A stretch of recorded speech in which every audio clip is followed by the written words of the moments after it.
రాష్ట్రంలో సమగ్ర విత్తన చట్టం తీసుకొచ్చే దిశలో ప్రభుత్వం యోచిస్తోందని, రైతాంగ ప్రయోజనాల పరిరక్షణకే చట్టం పరమావధి కావాలన్నది సర్కార్ లక్ష్యమని వ్యవసాయ శాఖ మంత్రి తుమ్మల నాగేశ్వరరావు అన్నారు.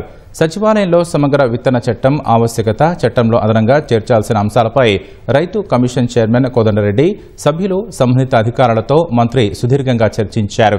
వివిధ రాష్ట్రాల్లో విత్తన చట్టం 1966కు అదనంగా అమలవుతున్న చట్టాలపై విస్తృతంగా చర్చించారు. ఉమ్మడి రాష్ట్రంలో కాంగ్రెస్ ప్రభుత్వ కాలంలో మార్పుల కోసం కొన్ని ప్రయత్నాలు జరిగాయని కోదండరెడ్డి ప్రస్తావించారు. అప్పటి ప్రభుత్వం ప్రయత్నం వల్లనే బీటీ పత్తి విత్తనం ధర 1800 రూపాయల నుంచి 650 రూపాయలకు రావడం జరిగిందన్నారు.